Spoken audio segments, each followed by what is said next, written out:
OK. Donc, si vous êtes allé voir hier soir sur le team, je vous ai placé la description du projet numéro 1. Est-ce qu'il y en a qui sont allés voir ça? Non, pas Ben, encore. j'étais allé le voir, mais pas vraiment regarder. J'ai plus regardé les pièces.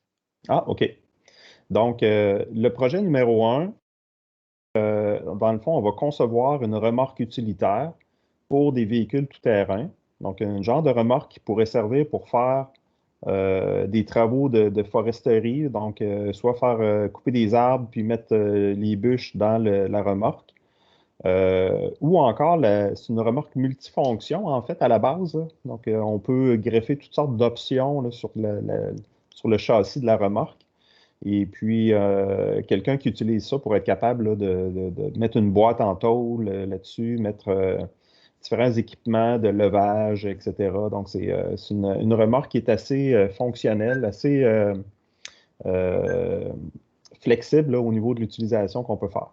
Monsieur, Maintenant, oui. Thomas, il y a une question. Son micro ne marche pas, mais dans le chat, il y a écrit de quoi? Ah, OK. J'entends des sons bizarres, là. Je vais juste aller voir le chat, qu'est-ce que ça dit.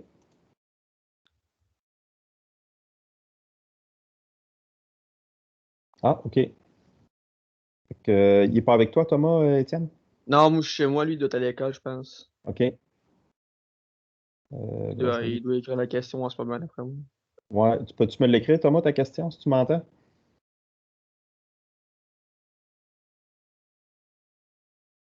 On va attendre, là.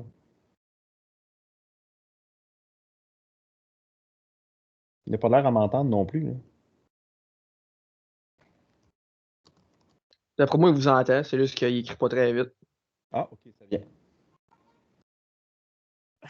Euh, je n'étais pas capable de mettre le 3x devant mes cotations. Ah, OK, OK.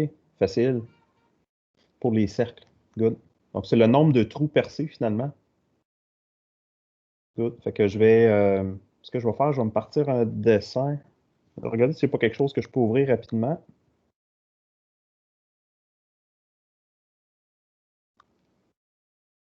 Hmm, si j'allais dans ça ici,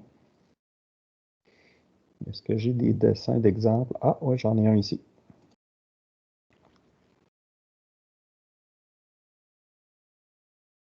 OK. Donc, regardez bien, super facile. Dans le fond, on peut modifier. Supposons que j'aurais plusieurs trous comme ça, puis je veux écrire 3 fois. Juste à sélectionner la cote. Et puis, dans la petite case ici en bas, vois-tu, il y a une case blanche là. Je vais écrire mon texte comme en avant de ce qui est déjà écrit. Fait que je vais écrire 3x, puis je vais faire Enter.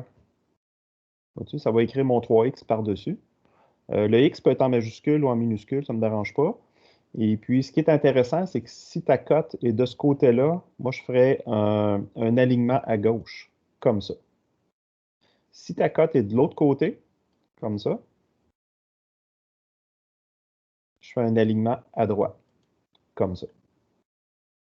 Mais tu sais, c'est des petits détails de dessin, là. Moi, je ne suis pas trop difficile avec ça. Donc, soit un bord, soit l'autre. Euh, OK, fait que ça semble avoir répondu à ta question, Thomas. C'est parfait. Est-ce qu'il y en a qui avaient d'autres questions concernant la cotation? Tu sais, il y a quand même pas mal de petits détails comme ça, là, tu sais, des fois, on peut chercher longtemps comment faire tel ou tel type de mesure, là. Donc, mais comme je vous dis, là, je ne suis pas très difficile, là. Vous n'êtes pas des dessinateurs, puis on fait ça pour. Nous, on veut être capable de concevoir des pièces simples. On veut être capable de faire des mises en plan assez détaillées pour être capable de faire des dessins de fabrication. Puis nos dessins, on va les imprimer, puis on va partir avec ça dans l'atelier, puis on va fabriquer des pièces à partir de ça. Mais si vous n'êtes pas capable d'identifier le nombre de trous qu'il y a à percer, c'est sûr que là, ça devient un problème. Fait que, tu sais, il y a des choses minimum que vous devez savoir, là. Fait que comment éditer une cote, là, c'est facile. Donc, on a juste à sélectionner un chiffre, une cote, que ce soit une cote horizontale, verticale ou des diamètres comme ça. C'est possible de venir éditer le texte. Puis même, tu sais, je pourrais même sélectionner tous ces codes-là ici, puis tout supprimer ça, puis écrire d'autres choses. Puis à ce moment-là, je fais ça ici. Oui, je vais accepter. Et puis, je pourrais écrire, je ne sais pas, moi, diamètre de 15. Là. Tu sais, si tu veux forcer, mettons, des mesures, là, c'est possible de le faire aussi, de carrément modifier les chiffres, là. C'est pas conseillé, là, mais c'est quelque chose qu'on peut faire. OK, donc on serait prêt à passer à notre projet s'il n'y a pas d'autres questions. Donc, je retourne. Vous voyez toujours mon écran? Pardon. Ouais. Merci. Donc, le projet numéro 1, c'est un projet qui va être noté sur 50 points. La pondération du projet, c'est 26% de la session. C'est quand même un gros morceau de votre session. C'est un projet, comme je vous disais, qui va se dérouler sur 3 semaines. Donc, la date de remise officielle, c'est le 19. Si ma mémoire est bonne, là, on va le vérifier plus loin, mais il me semble que c'est le 19 novembre. Donc, au niveau du projet, donc, comme je vous disais, la description, dans le fond, c'est une remarque utilitaire qu'on va concevoir, puis qu'on va dessiner, qu'on va modéliser, et on va faire quelques mises en plan, rien de bien compliqué. Et puis, dans le fond, il y a certaines choses qu'on va avoir là-dedans. Donc, le modèle qu'on va dessiner, nous, c'est exactement celui-là que je vous montre à l'écran, celui qui est au début de la description de projet. Donc, j'ai choisi le modèle ou les options qui étaient les plus simples, qui sont il y a le moins de pièces à dessiner. Fait que comme ça, on va être capable de le faire dans un temps assez réduit, là, parce qu'on n'a pas beaucoup de temps d'ici la fin de la session. Maintenant, les options qu'on aimerait avoir là-dessus, c'est le support qu'on appelle la pôle de remorque. Non, excusez, c'est la barre de chargement pour les bio. Donc, c'est cette espèce de barre-là qui est comme une barre verticale. Sur cette barre-là, elle n'est pas représentée ici, mais ça se trouve à s'installer à ce niveau-là. On va le voir plus loin aussi dans d'autres figures. Pardon. Et puis, cette barre-là va servir à soulever des charges. Par exemple, si je veux tirer mon bio, ça se trouve être une poulie ici qui va servir à soulever les charges. Et il y a un treuil aussi qui va se rajouter avec ça. Le treuil n'est pas représenté ici, là, mais il se trouve avoir une deuxième barre à ce niveau-là avec un treuil. Fait que ça, cassez-vous pas la tête, là, je vais tout vous donner les pièces. Là. Vous n'aurez même pas de modélisation à faire de ça. Le treuil va arriver tout dessiné, bang. Vous allez avoir juste à l'assembler avec les autres pièces. Vous allez avoir une barre de chargement aussi pour c'est-à-dire une pôle de remorque. Donc, on le voit ici, le grand bras de la remorque, là, avec la main. Ce qu'on appelle la main, c'est ce qui vient se fixer au bout de la remorque là, pour attacher après le véhicule. Donc, ça aussi, on va avoir une barre ajustable qui est assez longue, qui va être extensible. Et puis maintenant, les pièces que je vais vous fournir, là, comme je vous disais, là, donc je vais vous fournir vraiment beaucoup de pièces là, dans le projet. Nous, on va dessiner vraiment juste la structure, puis les composantes. Puis, tous les accessoires je vais vous les donner dans le fond. Vous n'aurez pas à les modéliser. Donc, les accessoires qu'on a, il y a les roues qui sont données avec les pneus, la main de la remorque. Vous allez avoir le support là, qu'on appelle le jack, là. Donc la patte de support. Vous allez avoir aussi le treuil qui n'est pas représenté ici, mais je vais vous le fournir un petit peu plus tard. Et si jamais je vois que vous avez besoin d'autres pièces aussi, là, je vais vous donner plein d'autres pièces là, si on a besoin. Pour savoir les informations sur la remorque. Okay? Donc, je ne peux pas juste vous donner ça comme ça sans avoir de dimensions puis sans avoir d'informations là-dessus. Donc, vous avez vraiment un PDF qui est très, très, très détaillé, qui est fourni aussi dans le dossier sur Teams. Okay? C'est le MLTR manuel. Pardon. Dans ce manuel-là, si je le regarde 2 secondes avec vous autres, je l'ai ici en PDF. Donc, c'est un document là, qui détaille vraiment toutes les pièces. Là. Fait que regardez, par exemple, ça, c'est une portion de la structure en dessous. Donc, on a différentes configurations de largeur qui sont données. On a même la liste des boulons. Et donc, ça, c'est des portions de la structure. Donc, ça va être facile de se retrouver là-dedans, puis de savoir qu'est-ce qui est à construire, puis comment on va modéliser les pièces. Vous avez les dimensions de la remorque en pleine extension. Puis vous l'avez aussi en version compacte, en version réduite, là, donc au minimum des dimensions. Vous avez aussi la liste, dans le fond, il y a des informations intéressantes qui s'appliqueraient à d'autres projets aussi, comme par exemple le serrage des boulons. Quand quelqu'un veut faire l'installation de ça, vous autres, c'est important en maintenance de savoir comment on va torquer les boulons. Donc, sur votre appareil de mesure, là, vous pourriez, sur votre torque wrench, là, vous pourriez indiquer ces torques-là pour des boulons M5, M6, etc. Donc, ça vous donne en même temps d'autres informations qui peuvent vous servir pour d'autres projets. Donc, la remorque que nous, on va fabriquer, comme je vous disais, c'est la plus simple. C'est le modèle de base. Et à ça, on va rajouter la pôle qu'on voit ici, là, qui se trouve être un espèce de grand tube avec une poulie à l'extrémité. Et on a le treuil de ce côté-là qui va être installé. Donc ça, pour vous autres, ça ne sera vraiment pas compliqué.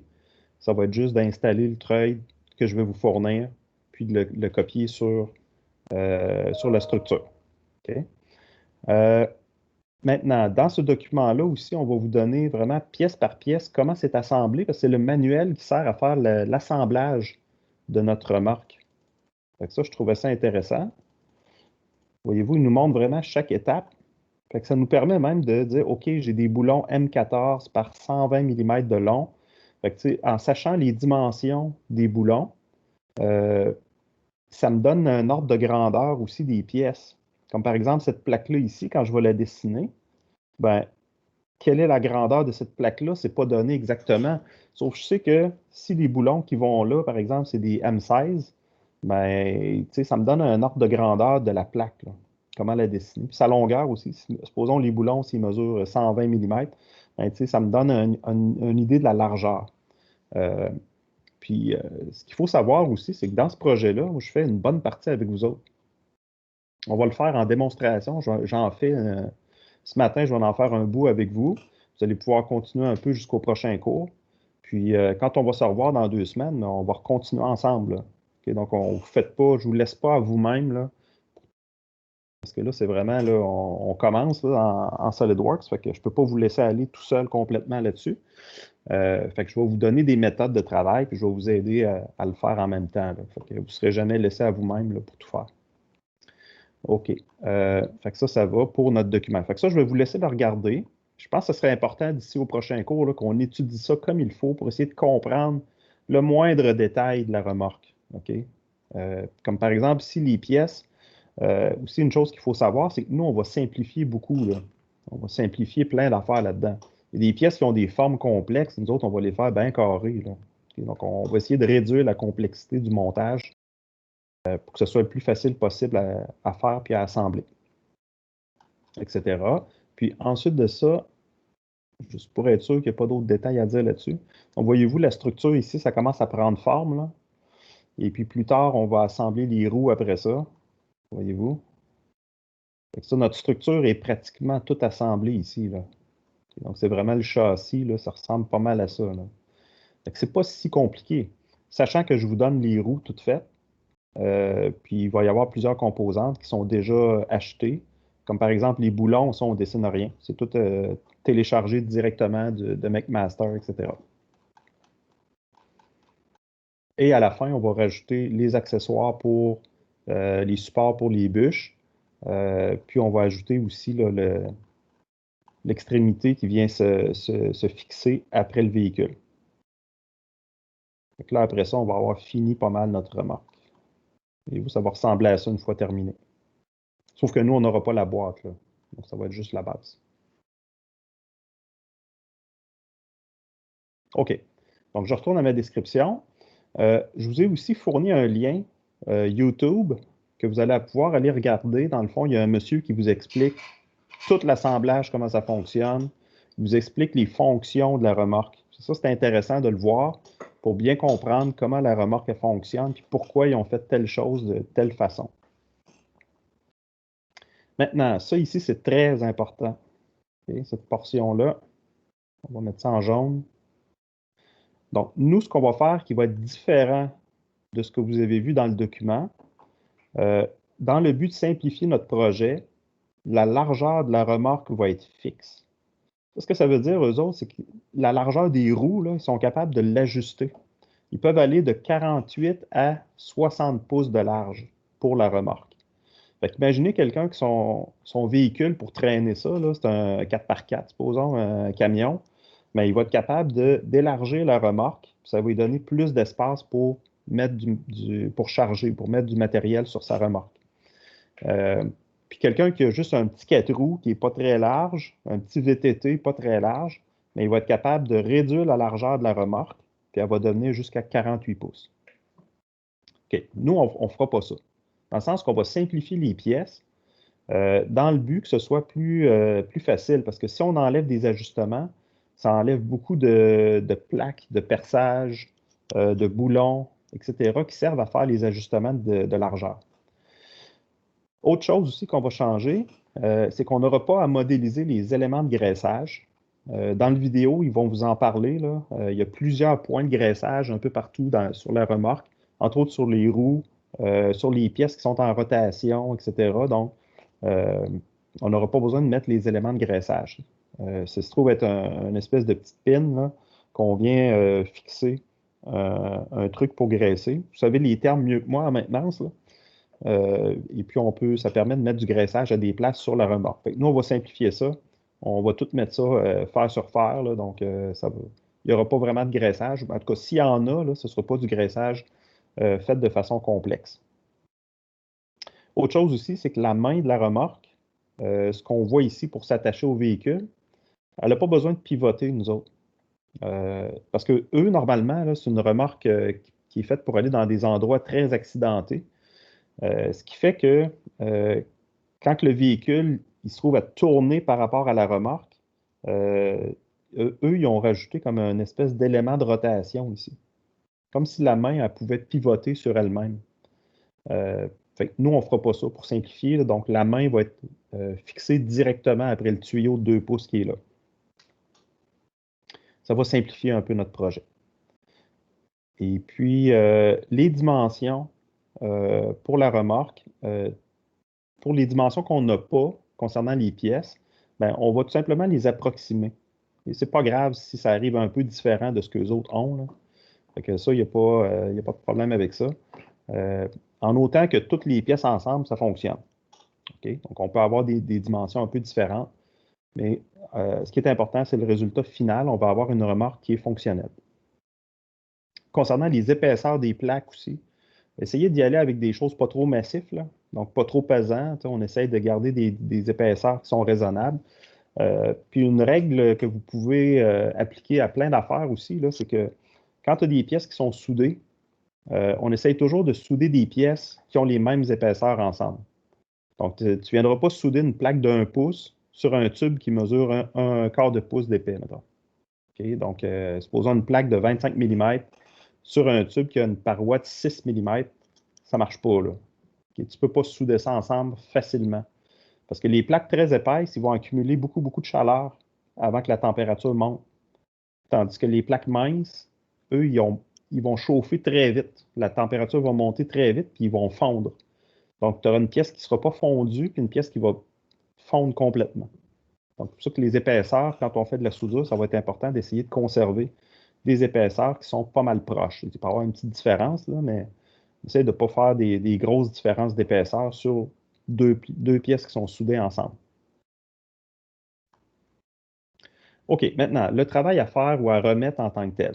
Donc, moi, je vais ramasser la version SolidWorks 3D et je vais ramasser les versions PDF aussi.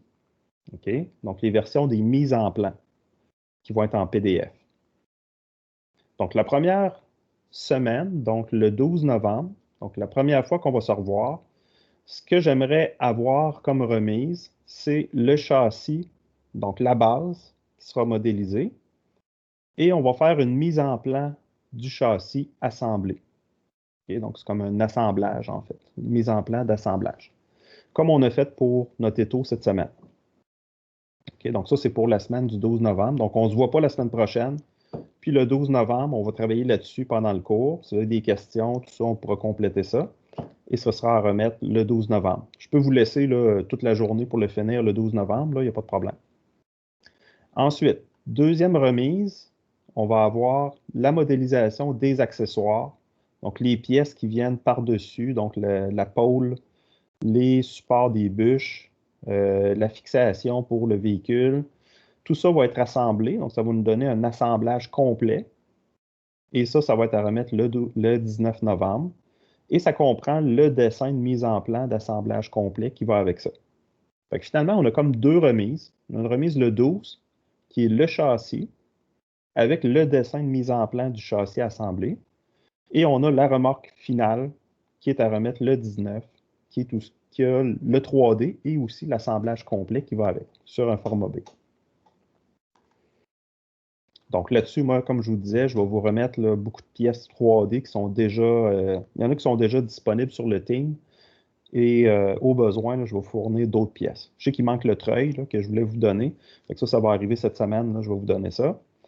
Donc demain, je devrais avoir le temps de faire ça. Maintenant, pour l'évaluation, sur quoi je vais me baser? Ben, je m'attends à ce que les ensembles de pièces, tous les ensembles de pièces importantes soient modélisés. Donc, je ne veux pas qu'il manque de pièces pour que ce soit fonctionnel. La qualité de l'assemblage, c'est sûr que je veux avoir quelque chose qui est réaliste.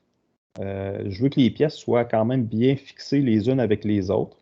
Je ne m'attends pas à un fonctionnement mécanique réaliste. Ça, c'est pas grave. En autant que si les pièces sont toutes fixes, là, ça ne me dérange pas. Mais ce que je ne veux pas, c'est qu'il y ait des pièces qui soient en erreur, qu'il y ait des contraintes en problème.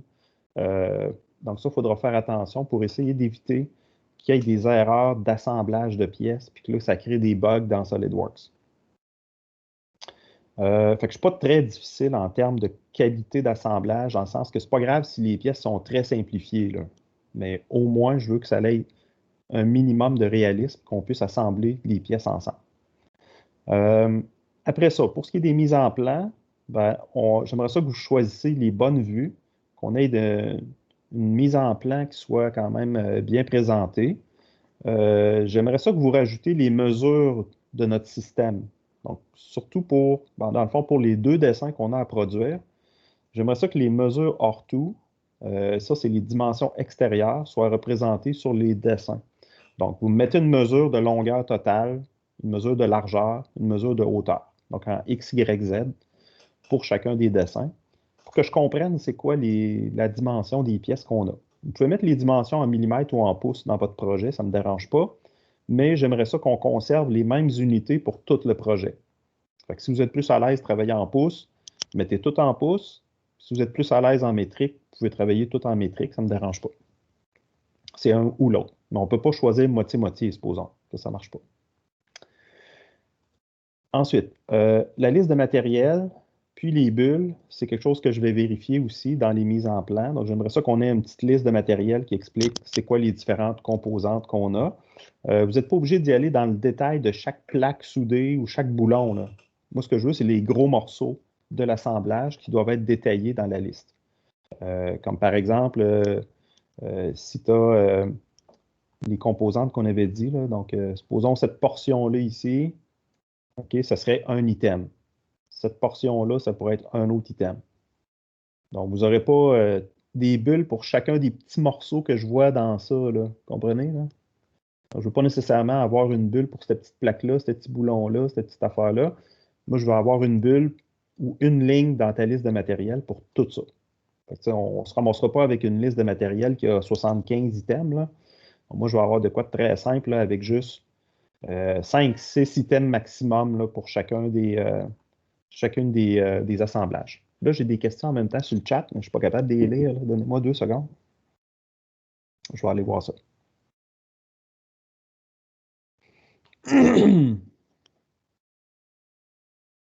Ah, mon téléphone il est trop slow, là. OK. Bon, si nous mettons des bulles, nous ne mettons pas de cotation, ça veut dire. Ben, comme je t'avais expliqué, Thomas, on va mettre seulement que les mesures extérieures. Donc, la longueur totale une fois assemblée, hauteur totale, largeur totale. Donc, tu ne mets pas des dimensions pour chaque pièce, là. OK? Donc, il n'y a pas de dessin de détail. C'est ça ta question, là? Il n'y a pas un dessin qui va nous dire, OK, cette pièce-là, on la fabrique de telle ou telle façon, avec telle dimension de perçage, etc. Donc, on ne fait pas les dessins de détail. Fait que c'était ça ta question. Ouais. OK. Je n'ouvre pas les autres aussi, hein. Si vous avez des petites questions, là, vous pouvez me déranger, là, je vais vous répondre à l'instant. OK. Jusque-là, ça va bien. Donc, comme je vous disais, pour l'évaluation, c'est vraiment, dans le fond, je regarde si vous avez fait toutes les composantes pour que ce soit réaliste. Est-ce que les composantes sont bien assemblées? Puis, dans les mises en plan, est-ce que vous avez choisi les bonnes vues? Est-ce que c'est bien fait? Donc, on peut faire des coupes aussi. Donc, si vous faites des coupes dans les assemblages, ça va me permettre peut-être de voir certaines composantes que je ne pourrais pas voir autrement. Donc ça, c'est important. Bien voir toutes les pièces dans les assemblages, c'est ça qu'on veut. Et en plus, ça va me prendre toutes les bulles pour les gros morceaux, là, comme je vous expliquais. Donc, on va peut-être avoir 5-6 pièces pour chacun des assemblages. Et puis, la liste de matériel qui va avec ça, qui décrit c'est quoi les composants. La remise finale va être en PDF pour les mises en plan. Et je veux aussi ramasser votre fichier SolidWorks 3D. Donc, je veux être capable d'ouvrir tout votre fichier. Donc, ça ne prend pas juste l'assemblage final en 3D SolidWorks, ça me prend vraiment toutes les pièces aussi qui vont avec. Parce que sinon, je ne serais pas capable d'ouvrir les assemblages. Okay? Donc, ça me prend tout votre dossier SolidWorks. Gardez toutes vos pièces, ça c'est important, là. Tous les boulons que vous téléchargez, toutes les composantes standards que je vous fournis. Il faut tout mettre ça dans le même dossier. Il faut travailler toujours dans ce dossier-là. Essaye de le mettre sur votre clé USB. Et quand vous avez fini de travailler, supposons un avant-midi, tu as mis 1 heure là-dessus, ben après ton heure de travail, fais ta sauvegarde, puis après ça, fais-toi une copie de sauvegarde ailleurs. Même tu peux en faire 2 copies de sauvegarde, une sur ton disque de travail au cégep, puis une sur ton portable, supposons, ou une sur ton ordi à la maison. Et puis, travaille toujours, ta copie de travail, c'est toujours sur ta clé USB. Fait que comme ça, tu n'as pas de mélange de dossiers. Parce qu'il est dangereux, puis qui arrive souvent là, aux étudiants, c'est qu'ils commencent à travailler au cégep sur le dossier Mes documents qu'on a tout au cégep, qui est sur le réseau. Là, après ça, ils sauvegardent ça là. Là, après ça, ils copient le fichier, puis ils vont travailler ailleurs. Là, ils travaillent à la maison, ils sauvegardent ça là. Là, après ça, ils retravaillent sur leur clé USB. Fait que quand tu fais ça, là, SolidWorks, lui, il veut toujours aller chercher les dossiers aux bonnes places. Fait que si tu as commencé à travailler sur l'ordi à la maison, ben, lui, il va chercher tes dossiers tout le temps sur l'ordi. Fait que là, tu penses que tu travailles à la bonne place, que tu travailles sur ta clé USB, mais en fait, tu travailles sur ton ordi à la maison. Donc là, il y a des mises à jour qui se font des pièces là, qui ne se font pas nécessairement correctes. Fait que là, quand tu arrives pour ouvrir le fichier, supposons au cégep, ben là, ça ne marche pas en tout. Là, il ne trouve plus tes boulons, il ne trouve plus tes pièces. Fait que là, tu vas être obligé de tout recommencer. Là. Okay, donc, c'est vraiment important. Souvenez-vous de ça, là. Tu travailles sur ta clé USB, c'est ton dossier de travail. Puis, les backups que tu vas faire, ça, c'est en cas que tu perdes ta clé. Là. Ça aussi, ça arrive assez souvent. Fais-toi toujours un backup qui est à jour, donc une copie de sauvegarde à jour, soit sur ton ordi, soit sur ton H, ton disque de mes documents au cégep. Puis, conserve-les à jour, là, ces documents de backup-là. Là. Tu effaces les vieilles versions, puis tu en remets des nouvelles tout le temps. Donc, comme ça, vous allez être sûr de ne pas perdre votre projet en cours de route. Ça va être de plus en plus important parce que les projets qu'on fait sont plus. Il y a plus de pièces, là, il va y avoir des assemblages, des pièces, etc. Donc, il va y avoir beaucoup de fichiers. Là. Okay, donc, ce n'est pas juste 1 ou 2 fichiers pour faire un truc. Là, il va y avoir vraiment beaucoup de fichiers. Et c'est important de ne pas mélanger tout ça. Là. Good. Est-ce qu'il y a des questions sur le projet? Pas pour l'instant. En tout cas, moi, je trouve que c'est un projet qui est le fun. Moi, avoir été à votre place, là, quand j'étais au cégep, avoir eu des projets comme ça, j'aurais vraiment eu du plaisir. Nous, ce qu'on faisait quand j'ai fait mon deck à Shawinigan en conception, on dessinait sur des tables à dessin. Hein? On dessinait au crayon encore. Là. À ce moment-là, les ordis, ça commençait. Là, on commençait à travailler en 2D sur les ordis. Mais comme on n'était pas très à l'aise encore avec ça, même les profs ils commençaient à travailler là-dessus. Les projets étaient assez simples. Là. On ne faisait pas des belles affaires le fun comme ça. Là. Donc, vous avez cette chance-là, vous autres, d'avoir des systèmes et des logiciels qui sont très performants, des ordis performants pour vous permettre de faire des projets qui sont intéressants. OK. Fait que ça vous tente-tu qu'on commence ça? Aimeriez-vous qu'on en fasse un petit bout ensemble, puis juste pour lancer le projet? Puis après ça, vous allez être bon pour continuer un bout? On pourrait. Oui, ce serait bien ça. Fait que là, je suis en enregistrement. Fait que si vous voulez, vous pouvez le faire en même temps que moi, mais vous n'êtes pas obligé. Vous pouvez juste écouter puis le refaire après ça à la maison, comme vous voulez.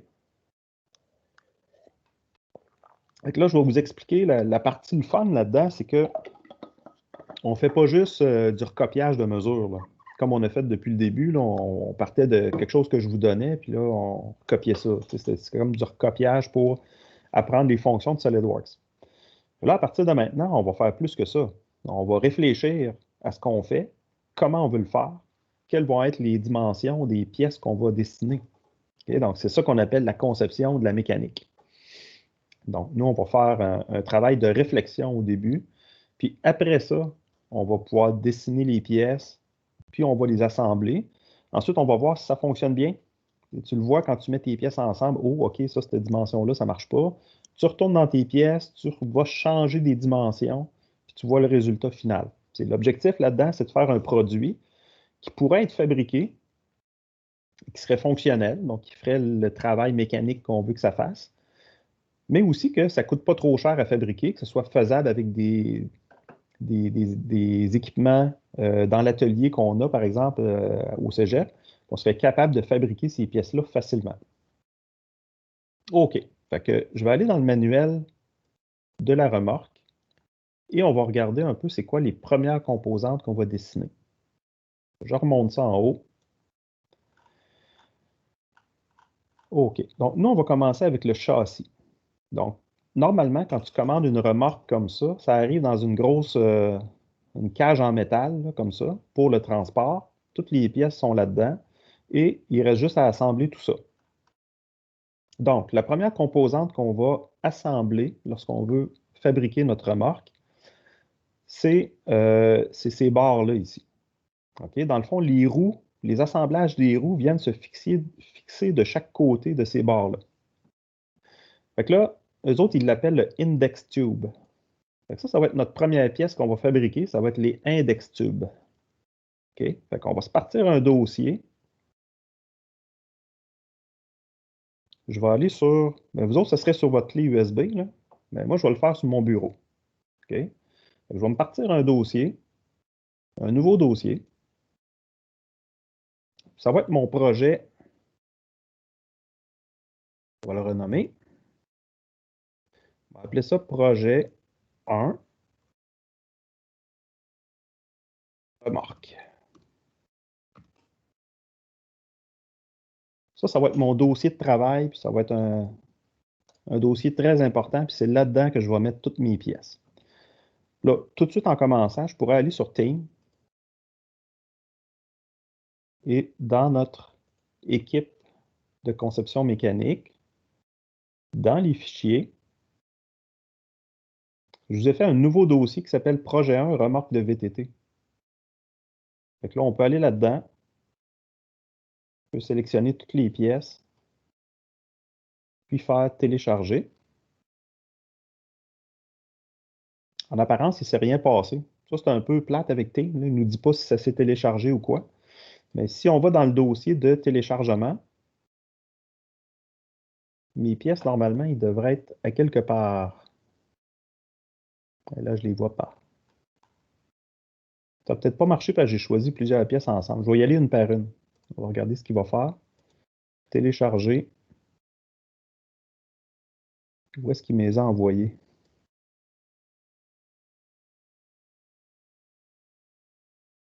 Je vais juste redimensionner ça. Puis quand je fais télécharger, vous autres, ça a-tu fonctionné? Il y en a-tu qui l'essayent en même temps?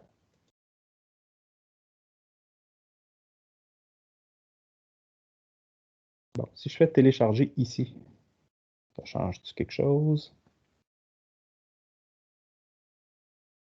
Ah bon, OK. Là, ils sont arrivés dans le téléchargement. C'est juste que ça prend un petit délai. Donc, j'ai cette pièce-là. Cette pièce-là. Donc, ça, c'est les pneus. Et puis, mes autres pièces sont où? Ils ne sont pas arrivés encore.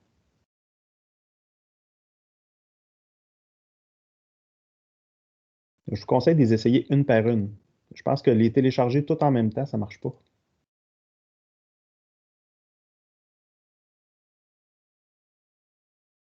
Bon. Fait que Tame est plus compliqué que SolidWorks. Donc, si je me retourne dans mes téléchargements, OK, bon, mes pièces sont rendues.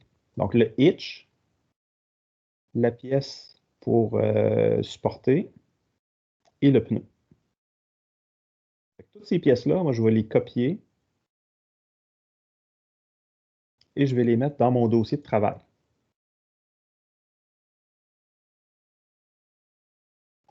Bon. Good. Première étape est faite. Maintenant, dans SolidWorks, ça, je vais pouvoir fermer ça. Ce que je vais faire, c'est que je vais commencer à modéliser le index tube. OK? Donc, on va se partir une nouvelle pièce.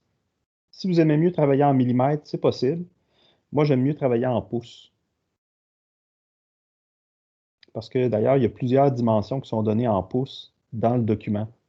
Il y en a en millimètres, il y en a en pouces. Tous les boulons, c'est tout du boulon métrique, mais les dimensions des pièces sont données en pouces. Donc, on peut y aller en pouces, ça va être plus facile. OK. Première chose que je vais faire, je vais partir avec le plan de droite. Là, avant, je vais vous montrer c'est quoi que je fais.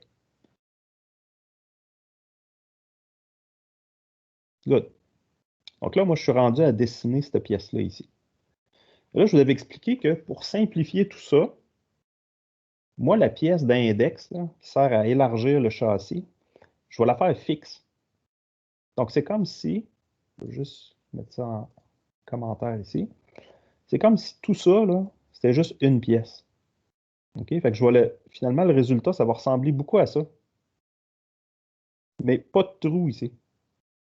OK? Ça va être juste un tube plein qui va être soudé ici. Et puis, je vais avoir deux plaques, une de chaque côté comme ça, deux plaques de l'autre côté aussi. Et puis, il va y avoir des trous aussi percés de la même façon ici dans ces plaques-là. Là, eux autres, les plaques, ils ont fait avec une forme un peu spéciale comme ça. Pour l'instant, nous autres, on va garder ça simple, puis on va faire des plates bien carrées. Ça va être correct pour l'instant. Okay? Si on voit plus tard qu'on a besoin d'optimiser la forme des plaques, on peut y aller après et les modifier. Ça se modifie facilement dans SolidWorks. OK, donc moi, la première chose que je vais faire, je vais supprimer ça. Ça ici. Donc, celle que je vais dessiner en premier, c'est celle-là.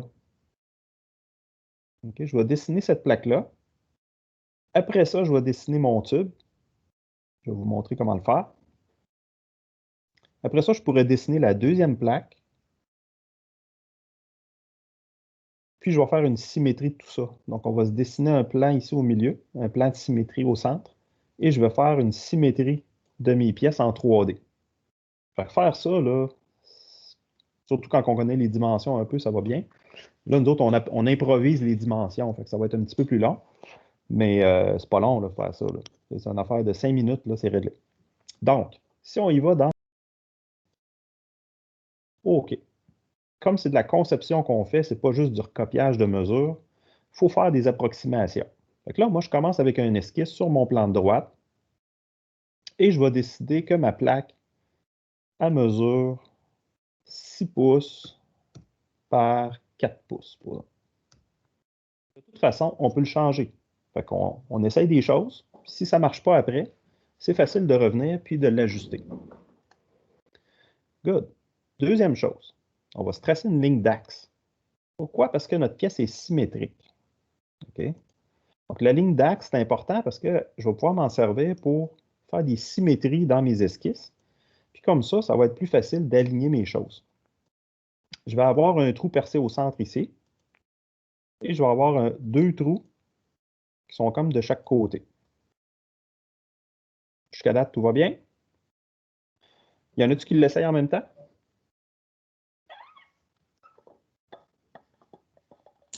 Non, pas moi, vraiment. Non? Étienne, tu le fais-tu en même temps, toi? Non, non, mon ordi n'est pas assez fort pour que j'aille SolidWorks chez moi.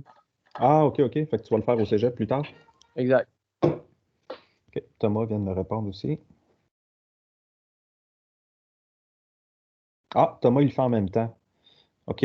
Ben, c'est sûr, Thomas, si tu as des questions là, avec le chat, tout ça, là, je ne pourrais peut-être pas te répondre en direct. Fait que si jamais tu as des problèmes et que ça bloque, dans le fond, mets ça sur pause, puis tu pourras continuer là, à la maison plus tard.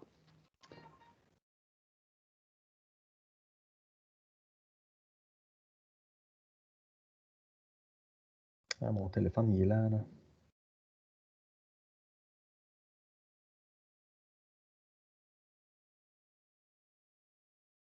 Bougez pas.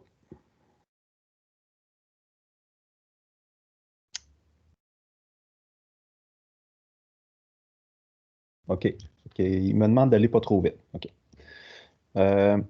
Donc, c'est ça. Pour ce qui est de notre première esquisse, encore une fois, on ne sait pas c'est quoi les diamètres des trous. Maintenant, dans notre document, on a des indices. Donc, on va aller voir ça.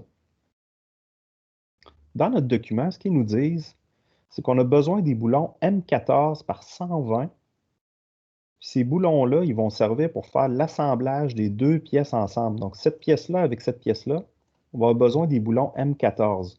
Donc, ces trous-là, ici, que vous voyez, tout le long, c'est des trous pour des boulons M14. Pourquoi? Parce que quand on va les assembler ensemble, on va le voir un petit peu plus loin, ça va nous donner une configuration comme ça. Donc, au total, la largeur du camion, pas du camion, mais de la remorque, ça va être 48 pouces, donc 1219 mm. Donc, eux autres, ils viennent faire l'assemblage des deux moitiés ensemble avec des boulons M14. Après ça, ce qu'on a de besoin, si je descends un peu plus bas, donc vous voyez qu'ici, j'en ai des boulons. Là. Okay? C'est des boulons qui vont servir à d'autres choses plus tard, ça. Ils sont plus gros. T'sais, on le voit à l'œil que, si je supprime ça, si je zoome un peu, voyez-vous que ces boulons-là ici, la tige, là, est plus grosse que du M14. Fait que déjà là, ça nous dit, dans les ordres de grandeur, que les trous qu'il y a là, c'est plus que du M14. C'est probablement du M16 qu'on va utiliser. Fait que je vais descendre un peu plus bas.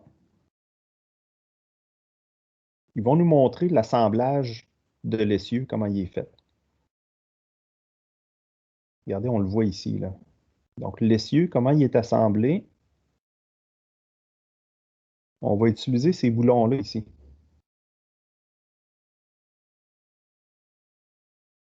OK. Fait que vous voyez ici, dans le fond, j'ai une espèce de pivot qui va venir rentrer dans ma plaque.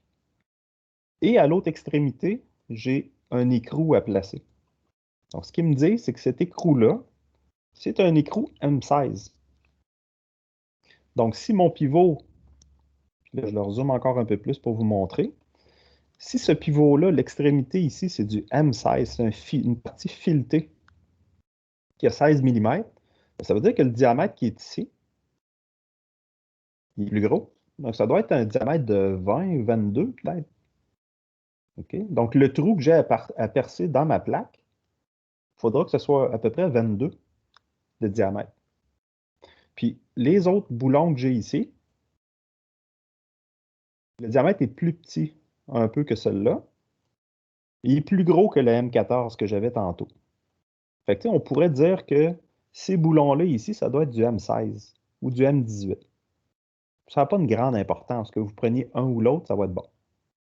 OK? Donc, je retourne à mon SolidWorks. Je suis allé chercher mes indices. Ce que ça me dit, c'est que ce trou-là ici, c'est pour, on avait dit, pour du M18 ou du M16. Maintenant, je fais le trou à 18. Donc, il faut que j'écrive 18 mm ici parce que je travaille en pouces, mais je vais avoir des mesures en millimètres à travers ça. Donc, si j'écris les unités comme ça va marcher, il va faire la conversion. L'aviez-vous déjà essayé, ça? Tu peux mettre des mesures dans le fond.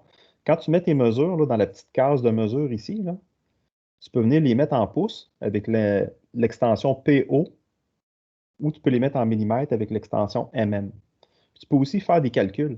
Donc, supposons, je dirais 20 plus 2 mm. Tu vois? Puis il a fait la conversion. Il m'a fait un trou de 22 mm en fait. Il était capable de mettre des calculs dans cette petite case-là. Après ça, il va me rester à mettre des dimensions. Donc ici, moi, je mettrais peut-être 1 pouce. Juste pour dire que ça me laisse un peu d'espace en bas. On verra. En tout cas, on peut le changer plus tard, c'est pas grave. Ici, la hauteur semblait bonne. Donc ça donne à peu près 2,5. Et puis, en largeur ici, là, je suis à 1,4. On pourrait mettre 1,375. Donc ça fait 1 pouce 3,8. Ça arriverait juste. OK. Fait que pour Thomas qui suit à distance, là, prends le temps de regarder les dimensions que j'ai mis. Tu peux même te faire une capture d'écran.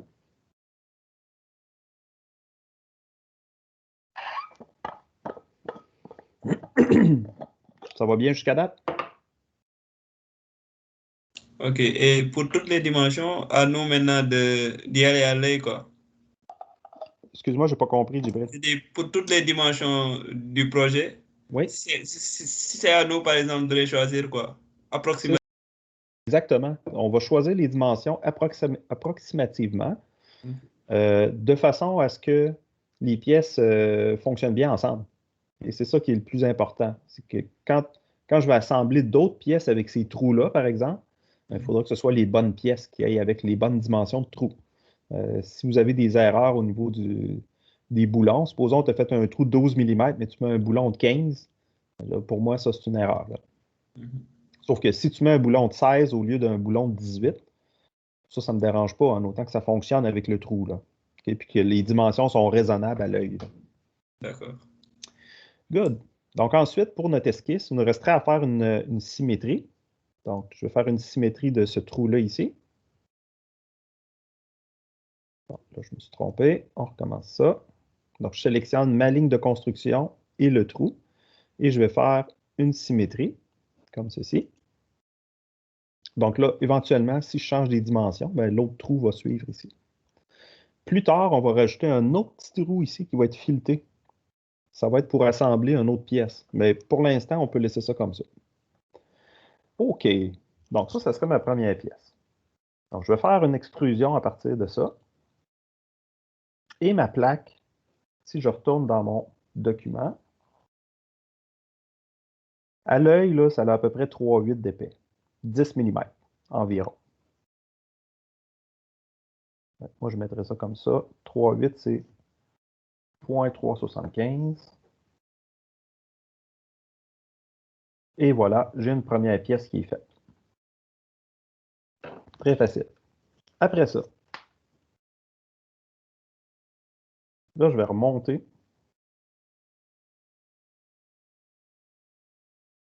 Où est-ce qu'on était tantôt? Donc, dans les premières versions. OK, c'était celle-là ici. En passant, là, quand vous avez travaillé un peu, vous êtes rendu à une autre étape dans SolidWorks. Moi, je ferai une sauvegarde là, rendu là. Et donc, faites enregistrer. On va aller choisir notre dossier qu'on avait mis sur le bureau qui s'appelle Projet 1 Remorque. Et je vais appeler ma pièce un nom que je vais facilement reconnaître. Donc, dans le document, eux, ils appellent ça le index tube. Moi, ça ne me dérange pas que vous preniez les noms en anglais pour les noms de fichiers. Il n'y a aucun problème là-dessus. Thomas, j'ai extrudé 3.8, 0.375. OK, donc index tube, puis lui, il va l'appeler, il va mettre la bonne extension automatiquement. Donc là, ma première pièce est sauvegardée. Maintenant, dans cette pièce-là, il va y avoir plusieurs composants. OK? Donc ça, c'est la première fois qu'on fait ça. On va avoir plusieurs corps qu'on appelle. Donc les corps, c'est comme des pièces dans des pièces. Pourquoi on fait ça comme ça? Ben, c'est que toutes les pièces qui vont être soudées ensemble, on va essayer de les combiner dans une même pièce. SolidWorks, il fonctionne comme ça. Il y a d'autres logiciels qui fonctionnent différemment, mais pour SolidWorks, quand tu as des pièces qui sont assemblées, tu peux les assembler de deux façons. Soit qu'on les assemble comme on a fait avec l'étau, où c'est des pièces vraiment différentes qui viennent de plusieurs fichiers séparés, ou encore, tu peux dire, dans la même pièce, je vais avoir plusieurs sous-pièces. OK? Puis quand c'est pour des pièces soudées, comme ça va très bien travailler dans la même pièce. Fait que je vais vous montrer comment on va fonctionner avec ça. Donc, on va créer une deuxième pièce ici à l'intérieur de la même pièce. Et ça va être le tube qui va passer d'un côté à l'autre. Donc, ce tube-là, je vais faire un esquisse pour commencer. Okay, regardez bien où je m'en vais avec ça. Donc, je commence par tracer un esquisse sur le dessus de la plaque. Pourquoi je fais ça? Mais regardez mon tube, comment est-ce qu'il est installé. Mon tube, en fait, eux autres, ils le font comme, il est légèrement décalé ici, là, mais c'est pas grave. Nous autres, on va le faire arriver flush sur le bout. Donc, ça, il va arriver vraiment au bout de la plaque. Ça va faire le même fonctionnement, là, ça ne créera pas de problème. Si ça crée un problème, on peut le changer. Donc, on va l'essayer comme ça pour commencer. Donc, mon tube va arriver flush ici, puis il va être soudé comme au niveau de la plaque ici, voyez-vous, là, sur le contour, on va venir souder notre tube. Donc, pour faire ça, première étape, c'est que je vais créer un esquisse sur le bout de la plaque et je vais me faire une ligne. Donc, je vais prendre le milieu ici, je me déplace jusqu'à temps que ça clique le milieu, comme ça. Là, j'ai comme cliqué à côté pour bien faire. Bon, c'est pas grave, on va aller le réajuster après. Ou si je me suis trompé, je peux me déplacer ici. Ah, puis là, je viens cliquer le milieu. C'est important d'être centré. Okay? On ne veut pas avoir des choses qui partent croche, là, c'est des pièces symétriques. OK, puis la longueur de la ligne, ça va être la longueur de mon tube. Bien, comment je vais faire pour déterminer la longueur du tube? Bien, je vais aller voir mes indices. Donc, dans mon document, j'ai des indices qui vont me dire OK, tu vas pouvoir placer ton tube telle ou telle longueur, tout dépendant de ce que tu vas avoir. Donc, je descends ici. Là, vous voyez que pour faire une configuration de 48 pouces de large avec les pneus, j'ai besoin de placer ma structure à 24. OK? Si vous voulez faire une remorque plus large, vous autres, moi, ça ne me dérange pas. Si vous aimez mieux pour vous distinguer un peu des autres, vous pourriez décider de la faire à 56, par exemple. Si vous la faites à 56, il faut que votre tube, votre index tube, il faudra qu'il soit à 32 de large. Ça va? Puis, même affaire aussi, vous pouvez aller à 58, vous pouvez aller à 60. Il y a comme plusieurs largeurs qu'on peut faire. OK, moi, je vais le faire à 48. Ça ne change absolument rien. C'est juste le chiffre qui va varier d'un à l'autre. Maintenant, si je le fais à 48, okay, ça n'a pas une grosse différence, là, ça ne changera pas grand-chose. Mais eux autres, la cote, là, elle part vraiment à l'extérieur de la plaque. Ça veut dire que mon tube va être un peu plus court que mon 24. Donc, je vais avoir 24 moins l'épaisseur de 2 plaques. Mes plaques étaient à 3,8. Ça veut dire 2 épaisseurs de plaques, ça me fait 3 quarts. Donc, 24 moins 3 quarts, ça me fait 23 écarts. Vous êtes d'accord avec ça? Donc, 23,25, ça va être la longueur de mon tube. Comme ça. Donc, ici, je vais placer ma mesure. 23,25. Bingo! Fait que là, ça n'a pas l'air d'un tube encore. Hein? Vous allez me dire aussi qu'il s'en va avec ça. Donc, je fais OK là-dessus. Puis là, je vais vous montrer une fonction qui est géniale dans SolidWorks, que moi, j'adore, puis je m'en sers tout le temps. On s'en va dans les constructions soudées. Okay? Donc, dans les outils qu'on a ici, là, on voit du nouveau. Là. Okay?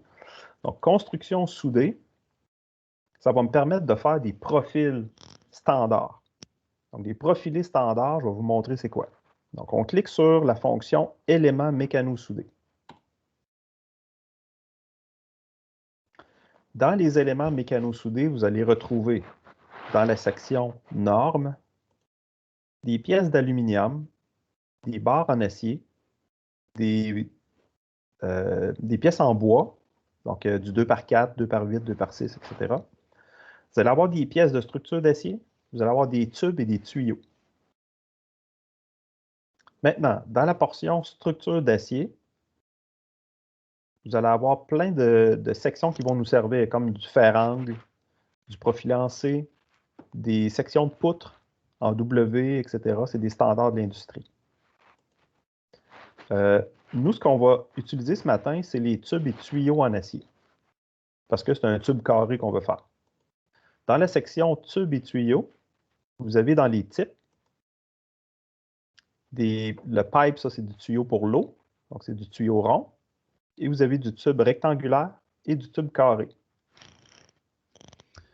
Nous, pour notre structure, c'est un tube carré qu'on va utiliser, et la dimension, à l'œil, ça ressemble à du 2,5 ou à du 3. 3 par 3. On va prendre du 3 par 3 par 3,16. Okay, c'est 1,1875 pour l'épaisseur. Donc, le tube va avoir 3 pouces de côté, 3 pouces de haut, puis sa paroi va être à 0,1875 d'épais. Okay, 3/16e de pouce d'épais. Ça, c'est le type de profilé que je vais faire. Dans la section groupe ici, c'est là que je vais venir sélectionner ma ligne que je viens de faire. Puis ça va me faire mon tube de 3 par 3 en une seule fonction. C'est ça que ça me donne en aperçu, là. Fait que ça, c'est génial. Ça va me faire sauver énormément de temps de dessin. Pourquoi? Parce que SolidWorks, il contient la base de données avec tous les profilés standards. Ben, du moins, là, il y en a pas mal. Il les a pas toutes, là, mais il y en a pas mal. Maintenant, deuxième étape dans cette fonction-là. Il ne faut pas faire OK tout de suite. Donc, une fois que j'ai créé mon tube comme ça, il faut l'aligner comme il faut, parce que là, il est mal placé, là. Dans le fond, SolidWorks, il ne sait pas si ton tube, il doit être centré sur ta ligne d'esquisse, ou s'il doit être sur un côté, ou centré sur le bord là, ou en bas. Donc, il faut aller lui dire comment le tube est centré, comment il est positionné par rapport à ton esquisse. Donc, on va faire un clic. Si vous descendez en bas complet des options de la fonction, vous avez l'option rotation. Donc, supposons, moi, je voudrais tourner mon tube à 45 degrés. Je pourrais le faire ici. Vous voyez le résultat que ça me donne, là? Donc, ce n'est pas très intéressant pour moi ici. Fait que je vais le remettre à 0. Et puis, je pourrais positionner le profil. Donc, le bouton positionner, il va zoomer la section de mon tube. Et c'est là que je vais pouvoir cliquer la position que je veux avoir. Vous voyez, quand je me déplace, là, il y a comme un petit point orange qui me suit, là. Donc, c'est à chaque endroit que je peux cliquer, j'ai un point orange. Moi, ce serait centré ici, dans le haut, pour que mon tube arrive égal avec le dessus de ma plaque. Comme ceci. Fait que là, je viendrais faire OK là-dessus. Voyez-vous, j'ai déjà une bonne partie là, de ma structure qui est faite. Donc, ça va jusqu'à présent. Nouvelle fonction qu'on voit ce matin, construction soudée, élément mécano-soudé que ça s'appelle. Donc, c'est celle-là ici. Très important, c'est ça qui va nous permettre de faire tous nos tubes standards. Bon, advenant le cas que le tube que vous voulez faire, là, il n'est pas dans la liste. Okay? Il y en a pas mal, là, mais supposons que ce n'est pas tout à fait ça. Donc, supposons que vous voulez modifier les dimensions. Vous avez juste à cliquer sur le tube et c'est possible de modifier toutes les mesures du profilé. Je pourrais changer son épaisseur. Supposons que je voudrais la mettre à 0.200, mettons. Okay, donc, il va ajuster l'épaisseur en conséquence. Ma hauteur, supposons, c'est 3.5. Bang. Voyez-vous, c'est assez vite, là. Une fois que ton tube est fait, c'est facile de le modifier. Good. Après ça, qu'est-ce qu'on va faire? Ben, on va dessiner l'autre plaque. Okay. Cette deuxième plaque-là, dans le fond, moi, je vais me baser sur la première parce que là, si je retourne à mon dessin, voyez-vous, la deuxième là, qui est ici, elle a la même forme, c'est les mêmes trous. Fait que je vais me baser sur la première, je vais dessiner la deuxième. On n'aime pas ça, faire deux fois la même affaire. Donc, moi, ce que je veux faire, c'est que je peux partir de cette surface-là et créer un plan décalé. Il y aurait d'autres façons de le faire aussi, mais moi, je vais le faire comme ça parce que ça a l'air être la méthode qui me semble plus facile. Donc, je vais faire un plan qui est décalé, ici. Puis là, on pourrait retourner voir sur notre document, mais on sait que, moi je le sais parce que j'ai regardé tantôt, là, la largeur entre les deux plaques ici, il y a un tube qui va rentrer là-dedans. Puis d'après moi, c'est un tube de 2 pouces. Fait qu'on va se mettre un petit peu plus large, supposons 2,125. Juste pour dire qu'on a un peu d'espace pour que le tube il puisse rentrer facilement entre les deux plaques. D'ailleurs, si je peux retourner vous le montrer là, rapidement. Ici, on le voit dessus? Non. Ah, là, on le voit. Voyez-vous ici, là, il y a comme une portion là, de comme ça. Et puis, il y a un tube à l'intérieur ici. Le tube est pas mal plus petit, finalement. Le tube qui rentre là-dedans. Les autres, ils ont vraiment laissé beaucoup de jeu, là. Fait qu'on pourrait peut-être le mettre plus large, nous autres ici. Donc, si lui, il a 2 pouces, mettons de là à là, si ça a 2, ben, on pourrait mettre quasiment un demi-pouce chaque barre. Fait que ça laisserait 3 pouces entre les deux, ici. Êtes-vous d'accord avec ça?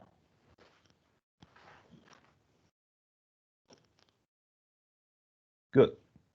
Donc ici, moi, je suis allé vérifier mes affaires. Finalement, mon 2 pouces, c'est pas très bon. Mais je peux sélectionner ma fonction de plan, puis venir modifier ma mesure, mettre ça à 3. Pas plus long que ça. Fait que là, sur ce plan-là, je vais dessiner mon esquisse. Puis là, je ne veux pas redessiner 2 fois la même chose, hein, comme je vous avais dit. Donc, je vais sélectionner ma surface, puis je vais faire convertir les entités. Ça va me convertir le contour de ma plaque. Et ça ne convertit pas les trous. Fait que je vais aller sélectionner mes trous un par un, comme ceci. Et je vais faire convertir encore une fois. Voyez-vous, mes trous se sont transférés pour ma deuxième plaque. Mais là, j'ai un petit problème. Par contre, moi, je ne veux pas que ma plaque elle monte jusqu'en haut ici. Là.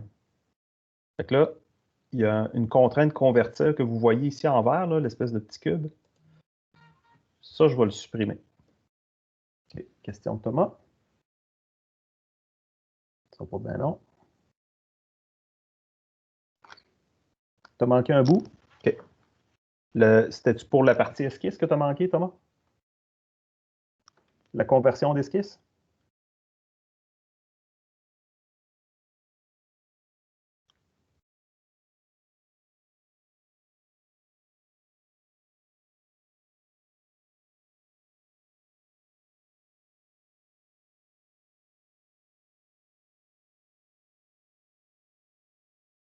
Non, désolé, ça ne marche pas. J'ai de la misère à... Bon. Si on va raccrocher ça. Désolé, j'ai apparti à un appel sans faire exprès. J'ai bien la misère à suivre le chat sur mon téléphone en même temps. Là. Si on vient ici. Bon, j'ai fait le plan, mais pas l'esquisse. OK. Désolé, on recommence ça. Donc, l'esquisse, très, très simple. Ce qu'on a à faire, tu vas te baser sur la plaque qui est à côté. Fait que je vais juste faire undo. Bon, on va revenir en arrière. C'est vraiment pas long. Regarde ton plan. Si tu dis qu'il est fait, Thomas, très simple. Une fois que tu as fait ton plan, tu vas lancer ton esquisse. Pardon. Tu sélectionnes ta plaque, comme ça. Puis tu vas prendre le bouton « Convertir les entités ». Fait que lui, il va convertir, dans le fond, dans ta nouvelle esquisse, la forme de l'autre plaque. Même affaire pour les trous. Avec CTRL au clavier, tu vas venir sélectionner chacun des contours des trous. Puis tu vas convertir tes entités aussi. Fait que là, il va transférer tes trous aux bonnes places. Maintenant, la dernière chose qu'il nous reste à faire, c'est ajuster la hauteur de cette barre-là ici. Parce que moi, je ne veux pas que ma plaque elle se rende jusqu'en haut. Je veux qu'elle arrête vis-à-vis le fond du tube ici, le dessous du tube. Fait que je vais juste supprimer cette contrainte-là. Puis je vais déplacer ma ligne pour que ça arrive plus bas ici. Fait que là, comment je vais faire pour que ça arrive à la bonne place, à la bonne hauteur? Parce que là, c'est pas si évident que ça. Donc, ce que je vais faire, c'est que je vais sélectionner ma ligne avec CTRL. Puis je vais prendre la ligne du bas du tube ici. Là, si je suis capable de la sélectionner, ouais, celle-là ici. Il va dire, mets les deux collinéaires. Comme ça. Fait que là, il me resterait juste à faire une extrusion de matière avec ça. Et on va lui donner la même épaisseur que l'autre plaque.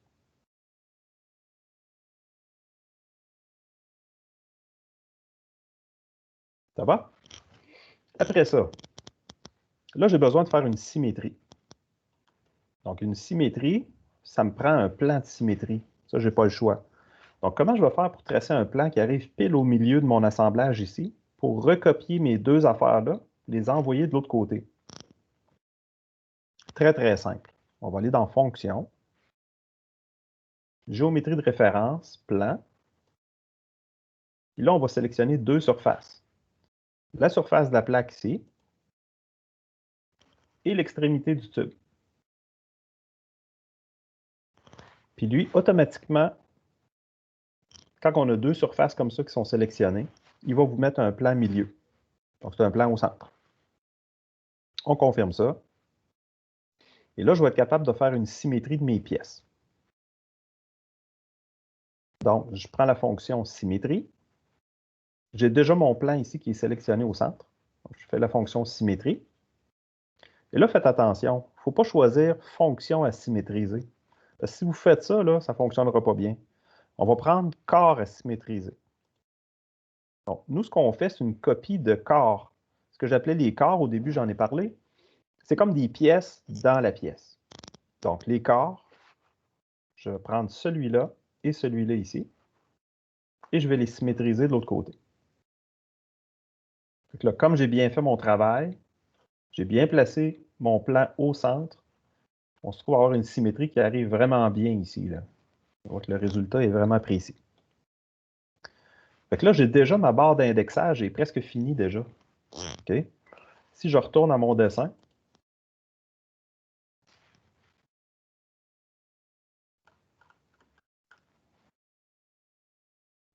celui-là ici, on va supprimer un peu de stack. Là. OK.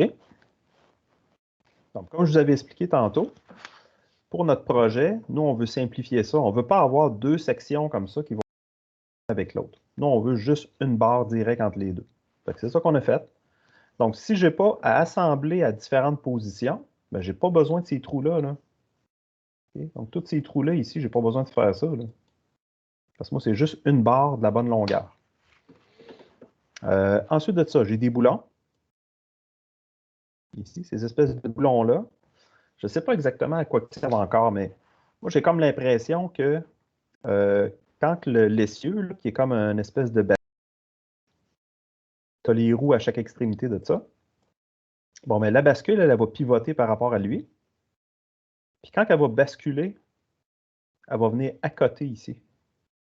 Fait que ça, j'ai l'impression que ces deux tubes-là, là, ou ces deux boulons-là, c'est juste des bloqueurs finalement. Et donc, quand ça va venir basculer, ça va venir appuyer sur ce tube-là. Même affaire dans l'autre direction ici. Okay, ça va venir appuyer de ce côté-là. Fait que c'est vraiment pas compliqué. Là. Fait que ce qu'on peut faire, soit que vous attendez, puis plus tard dans l'assemblage, on va venir les faire, ou non, dans le fond, on n'a pas le choix d'attendre. On ne peut pas mettre les boulons tout de suite. Les boulons, il faut attendre avant de les placer. Ça va être dans l'assemblage qu'on va faire ça. Fait que là, pour l'instant, notre pièce, elle serait pas mal complétée comme ça. Il y a d'autres accessoires ici, qui est comme une espèce de tube avec un renfort, avec un œillet pour attacher quelque chose, probablement. Pour l'instant, je ne sais pas trop à quoi ça sert. Donc, on peut juste le mettre en stand-by puis dire, OK, plus tard, je vais revenir là-dessus, puis je verrai à quoi ça sert, puis si j'en ai de besoin. Pour l'instant, ce serait pas mal complet pour notre barre d'indexage. Maintenant, qu'est-ce qu'on va faire avec ça, cette barre d'indexage-là? Bien, on va venir la fixer sur la barre principale de notre remorque. Eux autres, ils l'appellent... Comment est-ce qu'ils l'appellent? Ils appellent le châssis. OK? Donc, cette barre-là ici, eux, ils appellent ça le châssis. Ça, c'est une pièce qui est boulonnée avec notre barre d'indexage. Dans le fond, c'est boulonné à partir du moment où c'est indexable. Dans le sens que si je peux modifier ma longueur, je n'ai pas le choix que ce soit boulonné. Sauf que nous autres, ce n'est pas indexable. Donc, ici, là, cette barre-là, on pourrait la souder direct, finalement. Ça viendrait simplifier beaucoup le travail. Donc, notre barre de châssis, je n'aurais même pas besoin de cette portion-là ici. Je vais descendre un peu plus bas pour vous le montrer plus gros. Là. Donc, moi, ce que je fais, c'est que si j'élimine les boulons qui sont ici, les boulons qui sont là, je serais capable de souder mon tube directement ici. Donc, ça va éliminer toute cette portion-là que je n'aurais même pas besoin de faire. Vous êtes d'accord là-dessus? Donc, finalement, tout ça, ça va devenir une pièce. OK, donc il me reste deux choses à déterminer là-dedans. C'est la longueur de la grande barre. Donc, de là à là, combien ça mesure. Il faudra que je détermine aussi, est-ce que ça, c'est centré dans les deux sens? Et puis, quelle va être la grosseur de ce tube-là? Donc, est-ce que j'ai des indices qui me donnent des informations là-dessus? Ben, on peut y aller juste en comparant, dans le fond, la grosseur de ça, la grosseur de ça ici par rapport à ça. T'sais, à l'œil, ça a l'air pas mal la même grosseur, peut-être une petite affaire plus petit, lui. Donc, on pourrait y aller avec du 2,5 pouces par 2,5 pouces pour le tube. Ça aurait du bon sens. Et puis la longueur, moi, je pense qu'on a des références ailleurs pour ça. Laissez-moi vérifier. Donc, les dimensions totales, il les donnait ici. Ça, c'est intéressant parce que ça va nous donner une idée comment ça mesure. Bon, donc, mon tube, moi, il va partir à peu près de là et il va finir ici.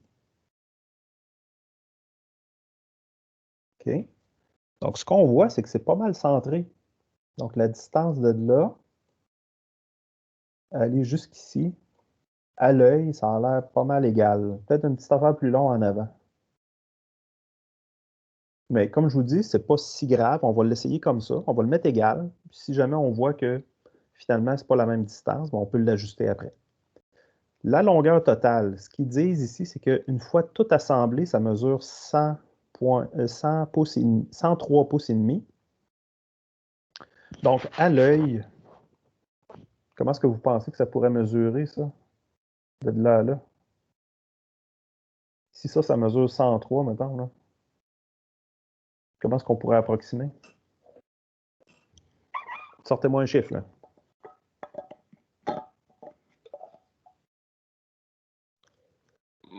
Moi, je sais pas, là. Supposons que tu as ça à fabriquer, là. Ton boss, il te dit, OK, trouve c'est quoi à peu près la longueur du tube, là, puis on va couper ça sur la scie, là.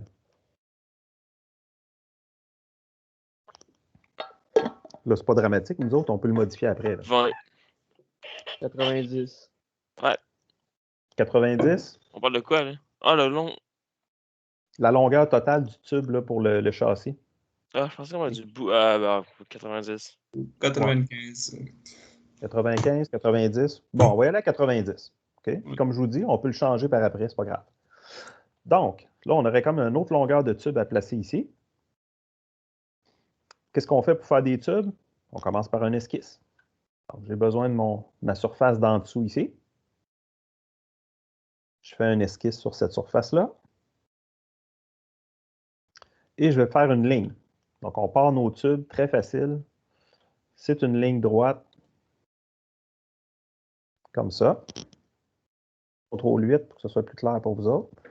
Donc, la longueur totale de ma ligne, on a dit 90 environ. Sauf que là, ce n'est pas centré. Hein. Donc là, comment je vais faire pour centrer tout ça? Je peux me faire une ligne de construction ici, qui serait comme par-dessus ma ligne que j'avais déjà.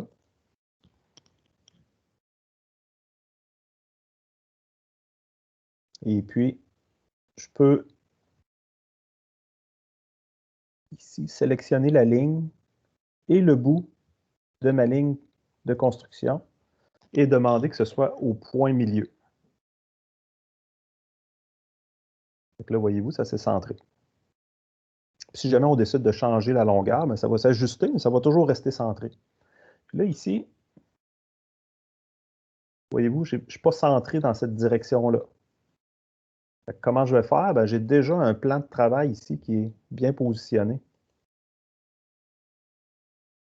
On va faire coïncident là-dessus. Je sélectionne, dans le fond, le point et mon plan, puis je fais coïncident.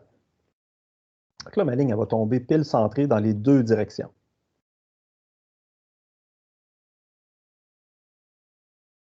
Excellent. Fait que là, ce que je vais faire, je confirme mon esquisse. Ici, je n'ai pas le choix. Je ne peux pas passer directement à la fonction 3D. Je dois confirmer l'esquisse. Et ensuite, je vais aller dans mes fonctions de construction soudée. Je vais créer un deuxième élément mécano-soudé. Donc ici, ça va être encore une fois un tube carré. Excusez, mais sa dimension va être différente. Ici, on peut y aller avec du 2,5. On le tue dans les choix. 2,5 par 2,5. Ah, je l'ai ici. Donc 2,5, 2,5 par 3,16 d'épais. Même épaisseur que l'autre qu'on avait fait. Donc, il me resterait à choisir ma ligne. Bingo, il m'a fait mon tube. Sauf que là, mon tube, il n'est pas bien centré. Voyez-vous, il vient rentrer dans l'autre. Ça, c'est pas bon. On va juste le repositionner avec le bouton dans le bas complet des options. Ici, il faut que je descende dans le bas, positionner le profil, puis je m'en viens sélectionner le point en haut au milieu ici qui m'intéresse. Comme ceci.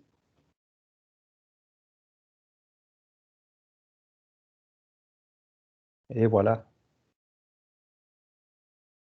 Donc, j'ai déjà une bonne partie du châssis qui est faite avec ça. Fait que je regarde le résultat comparé à ce qu'on avait dans le livre. Fait que, ça me permet de comparer mes proportions, voir si les mesures que j'ai mises, ça a du bon sens. Donc, si je retourne à une vue plus en 3D, supposons comme celle-là ici. Puis on peut passer d'un à l'autre pour voir là, si ça a de l'allure au niveau des proportions. Là. Tu passes de lui à lui. Bon, ça a l'air quand même pas si pire. Qu'est-ce que vous en pensez?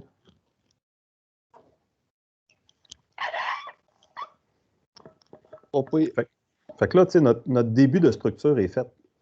Fait que vous voyez, c'est pas plus compliqué que ça. Là. Dans le fond, toutes les fonctions, vous les connaissez déjà, qu'on doit utiliser dans SolidWorks.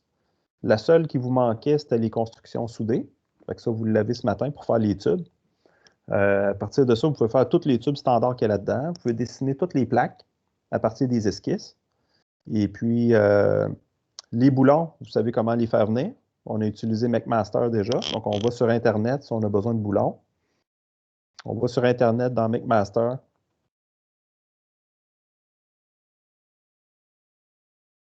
Et puis, on peut télécharger nos boulons facilement. Vous choisissez la sorte de boulon que vous voulez. Pardon. Et puis, vous les avez en métrique. Eux, ils vous suggèrent des grosseurs en métrique, mais ça ne me dérange pas si vous voulez prendre des grosseurs en pouces aussi, ça revient au même. Là. Donc, ça, c'est des grosseurs en pouces que j'ai ici. Donc, supposons que je voudrais faire un boulon de 5,8, 9,16 par 3 pouces et demi de long. Donc, j'ai mon boulon ici. Je fais sur Product Detail. J'ai mon dessin. Et je peux télécharger ici à partir de SolidWorks. Donc, quand c'est téléchargé, là, je tiens à le répéter là, pour être sûr que c'est bien compris parce que je ne veux pas que vous ayez du trouble avec ça. Quand vous téléchargez une pièce, là, ça va être très important de l'ouvrir dans le dossier de téléchargement. Et cette pièce-là, vous devez la copier dans votre dossier de travail. Moi, je retrouve mon dossier de travail, il était sur le bureau, dans Projet 1 remorque, et je vais coller mon boulon ici. Là. Ça va être très important. Après ça, je vais pouvoir l'ouvrir. Mais je ne l'ouvre pas avant qu'il soit rendu dans le bon dossier. Là. Okay, donc, il faut attendre qu'il soit rendu dans notre dossier. Donc, qu'est-ce qu'on remarque ici? C'est que mon boulon, il est très réaliste. Okay, moi, je n'ai pas besoin, dans mon assemblage, de voir ça. Là. Okay, les filets, on ne veut jamais voir ça. Fait que vous les sélectionnez, puis vous faites supprimer au clavier. Ou encore, vous supprimez ici la fonction. Fait que, ça va devenir un boulon tout égal. Et le filet n'est pas représenté. C'est ça qu'on veut. Sinon, c'est trop, ça demande trop de calcul à SolidWorks pour faire afficher les filets tout le temps. Surtout quand vous avez des dizaines et des dizaines de boulons, là, ça devient très lourd à gérer pour l'ordinateur. Donc, moi, je vous conseille là, de les simplifier comme ça. Un autre truc aussi, si vous avez des ordis qui ne sont pas assez puissants pour driver des gros assemblages, allez sur les options, dans Propriétés du document, vous pouvez aller modifier la qualité d'image ici. Voyez-vous, McMaster, là, il va faire ses boulons à la qualité d'image le plus élevée. Prenez ça, cette slide-là, puis amenez ça ici, là, pour simplifier au maximum votre affichage des boulons. Visuellement, ça ne change presque rien. C'est juste que les cercles, là, ils vont avoir l'air d'un polygone. On les voit ici. Là. Donc, mon cercle n'est plus vraiment rond. Ça ne dérange tellement rien là, pour l'assemblage. Donc, on va simplifier comme ça toutes nos pièces. Il y avait un autre petit truc aussi que je vous avais dit. Quand vous êtes dans les fonctions pour votre boulon, vous pouvez venir créer une référence de contrainte. Et on se souvient qu'on prenait juste la base de l'arête ici, la base de la tête du boulon. Et je confirme ça. Ce que ça va faire, c'est que quand je vais insérer ce boulon-là dans mon assemblage, eh bien, il va se placer automatiquement à la bonne place. OK. Là, ça, c'est un boulon que j'ai pris au hasard. Là. Vous n'aurez pas nécessairement besoin de cette dimension-là. Good. C'était plus pour la démonstration. Mais quand vous serez rendu à insérer dans l'assemblage des boulons pour cette portion-là ici, ben à ce moment-là, là, ça va bien aller, ça va aller vite. Là. Donc, une fois que vous avez fait votre châssis comme ça, on sauvegarde ça, très important. Et je peux créer un assemblage à partir de mon châssis que je viens de créer. On fait OK là-dessus. Et voilà, j'ai mon début d'assemblage. Puis là, si je veux, je peux venir assembler mon boulon. Là, je l'avais fermé, fait que je vais retourner dans Parcourir. Je vais aller chercher mon boulon. Là, je pourrais l'insérer ici. Puis là, voyez-vous, quand je me déplace, là, mon boulon, il cherche à se placer dans un trou. Là. Fait que là, après, dans mon assemblage, là, il me resterait à faire les autres pièces, puis les assembler sur ma remorque. Fait que pensez-vous que vous allez être correct pour commencer ça? Ouais. Ouais. Fait que c'est un projet qui est plus le fun quand même que juste dessiner des pièces, que toutes les mesures sont données, puis que tu as juste à recopier ça. Là. Donc là, c'est vraiment en plus un peu de recherche, un peu je dirais un travail de détective, un peu de trouver là-dedans quelle dimension je vais utiliser pour faire tel ou tel composant. Puis là, une fois que tout va être assemblé, bien, normalement, ça devrait être assez réaliste en termes de structure. OK? Fait qu'il va vous rester là-dessus à insérer les roues, les essieux qu'on a ici, etc. Il y a quelques boulons aussi à mettre. Fait que ça va être la première remise. Donc, le 12, on a comme 2 semaines. Là. Fait que la semaine prochaine, on n'a pas de cours pour travailler là-dessus.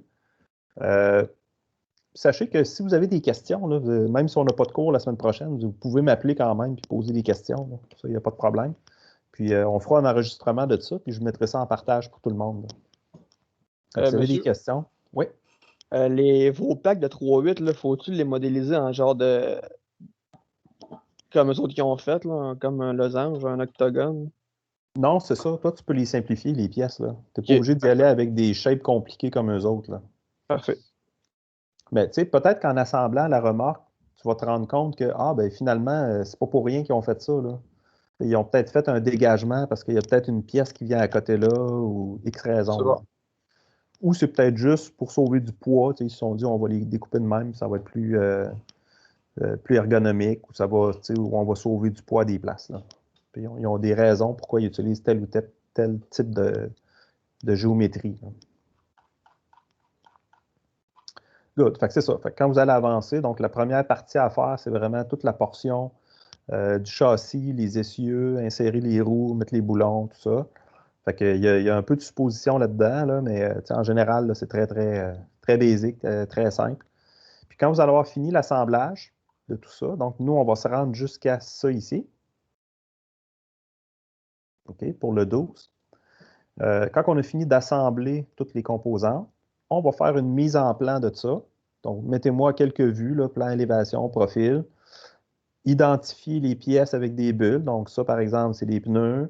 Tu vas avoir une portion ici, ça va être, je ne sais pas, l'essieu, la pièce 2. Après ça, la portion du châssis, ça va être la pièce 1, etc. Donc, tu vas mettre des bulles pour chaque pièce. Il va peut-être avoir quelques boulons, mais les boulons, ce n'est pas nécessaire d'y mettre, là. C'est comme vous voulez. Et puis, vous me ferez une liste de matériel qui va identifier, bon, ma pièce 1, c'est la pièce du châssis, blablabla, c'est en acier, etc. Et puis, les dessins de référence, d'habitude, il y a une colonne dans la liste de matériel pour mettre les numéros de dessin. Mettez un numéro de dessin à chacune des pièces. Donc, par exemple, le châssis, ce serait le dessin détail 1, donc DTL1. La pièce 2, qui est l'essieu, ben, supposez un dessin détail 3, mettons, ou détail 2. Les dessins ne sont pas à produire. On ne les fait pas. On fait juste l'assemblage. OK? On n'a pas le temps là, de tout dessiner, toutes les pièces détaillées, là, parce que ça finirait plus. Mais dans la liste de matériel, on va juste écrire des numéros de dessin bidons qu'on ne fera pas, tout simplement. Ça vous va? Ouais. C'est ça qui va être à remettre pour le 12, donc la première portion ici d'assemblage. Puis quand on sera rendu au 12 novembre, dans le cours le matin, ben, je vais vous donner si on a besoin, je vous donnerai d'autres informations pour les autres composants, comme ces portions-là ici. Là. Juste retrouver le nom qui lui donne. Ils appellent ça les log racks. Donc, vous avez 2 log racks. Il y en a un qui est arrière, l'autre qui est en avant. Ils sont peut-être pas pareils. Là. Ils ont peut-être des petites différences. Donc, c'est ça. Fait que vous allez avoir à modéliser ça aussi après. Puis ensuite, il y a les autres composantes là, qu'on va rajouter dans l'assemblage, le support, le poteau avec la poulie, le treuil, etc., etc. Ça va? Fait que ça, on s'en reparlera pour l'autre remise d'après. Parfait. OK. Bon. Je sais que ça fait beaucoup d'informations. Moi, ce que je vous conseille, c'est de réécouter l'enregistrement, peut-être à tête reposée, là, puis de le faire tranquillement. Fait que tu mets l'enregistrement sur pause, tu fais un petit bout, tu remets l'enregistrement, tu refais un autre petit bout. Fait que allez-y étape par étape, puis essayez de garder ça assez simple. Là, parce que ça pourrait être assez compliqué. Vous voyez qu'il y a quand même beaucoup de composantes dans une portion comme celle-là. Nous, on va essayer de garder ça simple. Ce matin, j'aimerais ça que vous preniez un peu de temps aussi pour écouter le vidéo qu'il y a sur YouTube. Parce que c'est vraiment intéressant de voir comment ça fonctionne, la remorque. Là. De voir toutes les options que tu peux faire avec cette remorque-là. Ça fait vraiment beaucoup de choses. Fait que prenez un petit 5-10 minutes, là, puis pas obligé de l'écouter au long, là, mais faites accélérer les bouts moins intéressants. Là, parce qu'il est quand même assez long, je pense que ça dure une demi-heure, quelque chose du genre. Donc, juste prendre le temps de regarder comme il faut là, les fonctions de la remorque. Fait que si vous n'avez pas d'autres questions ce matin, je vais vous laisser commencer là-dessus. Moi, j'ai pas de questions. Là. Ça va pour Mathieu? Parfait, moi aussi. C'est bon, oui. Thomas, tu as réussi à suivre un peu?